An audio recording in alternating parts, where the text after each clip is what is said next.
Concert गरिरहने क्रममा सजनराज वैद्यमाथि फ्यान्सबाट बोतलको प्रहार भएपछि उनी कन्सर्टै छोडेर अपुरै छोडेर हिँडेका छन्। अमेरिकामा कन्सर्ट गरिरहने क्रममा भिआइपी सिटमा बस्ने दर्शकले उनीमाथि बोतल प्रहार गरिसकेपछि यतिखेर उक्त भिडियो सामाजिक सञ्जालमा भाइरल भइरहेको छ भने उनले फ्यान्सलाई गेट आउट भनेका थिए। त्यसपछि फ्यान्स नबाहिरिसकेपछि उनी आफै गिटार भुइँमा राखेर कन्सर्टबाट बाहिरिन्छन्। त्यसपछि सामाजिक सञ्जालमा भाइरल भएको भिडियोमा कमेन्टहरू विभिन्न थरी टिका टिप्पणी आएका छन् भने कतिपयले भने उनलाई घमण्डी गायक भनेका छन्, कतिले भने कलाकारलाई रेस्पेक्ट हुनैपर्छ भनेका छन्। यस विषयमा सजनराज वैद्यले सामाजिक सञ्जाल टिकटकमा भिडियो राख्दै भन्नुभएको छ। यस विषयमा उनको टिप्पणी कस्तो छ त यो भिडियो हेर्नुहोस् है त। म अस्ति सोमा रिसाएको भिडियो चाहिँ अहिले एकदमै चर्चित भइराखेको रहेछ। त्यसको बारेमा मलाई भन्नु यति छ कि पैसा तिर्यो भन्दैमा अनि रक्सीको बहानाले अर्काको सुरक्षा जोखिममा राख्न पाइँदैन। महिला केटीहरूलाई हुलमा जथाभावी छुने समात्ने गर्न पाइँदैन। यस्तै व्यवहारहरूले गर्दाखेरि कतिपय भेन्यूहरूमा, जापानमा, अस्ट्रेलियामा, अमेरिकामा नेपाली कलाकारहरू र नेपाली अडियन्सलाई आउन दिँदैन। हाम्रो समुदायको त्यस्तो बेइज्जत म र मेरो टिम चाहिँ हामी चाहिँ सहन सक्दैनौँ। यदि यसलाई घमण्ड भनिन्छ भने हामी वर्षको 365 दिनमा 365 दिन नै घमण्डी भनेर जानिन तयार छौँ। तर पुरा सन्दर्भ बुझ्नु पर्यो अनि त्यही हिसाबले आफ्नो विचार राख्नु पर्यो।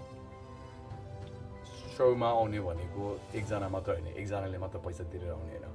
अगाडि जुन जुन मान्छेहरू हुनुहुन्थ्यो, क्रु भयो, हामी ब्यान्ड भयो, सबैजनाको सुरक्षा हेर्नु पर्यो होइन। ठुलो ठुलो सोले मुख छाडेर, रक्सी खाएर, मातिएर झगडा गर्ने भनेको त्यसरी सबैजनालाई असर पर्ने कुरा, त्यसरी गर्न चाहिँ मिल्दैन। म त्यो कुरा मान्दिनँ। सबैजना सुरक्षित हुनु पर्यो। अनि त्यहाँ हामी जेको लागि आएको, सङ्गीतको लागि आएको, रमाइलो गर्नको लागि आएको, त्यो चाहिँ सबैजनाले सामान्य रूपमा इक्वली गर्न पाउनु पर्यो।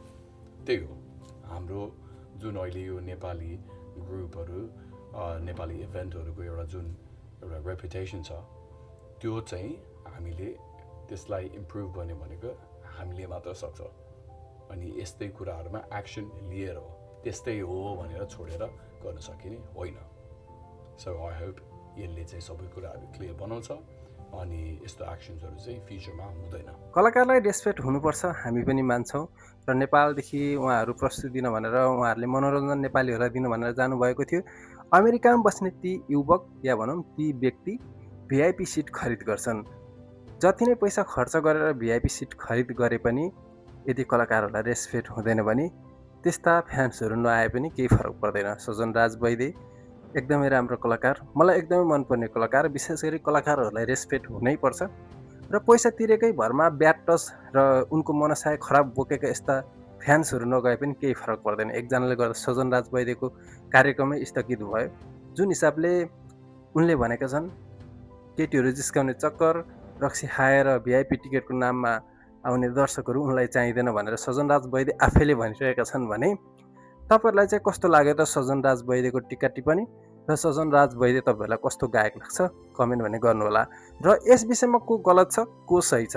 अमेरिकामा कन्सर्ट दिइरहने क्रममा बोतल प्रहार गर्ने ती फ्यान्स गलत छन् कि यता सजनराज वैद्य? कमेन्ट भने गर्न नबिर्सिनु होला। सजनराज वैद्य गलत या फ्यान्स गलत? त्यो भने तपाईँहरूले प्रतिक्रिया दिनुहोला र भिडियो मन पऱ्यो भने च्यानललाई सब्सक्राइब गरेर जोडिनु होला है त।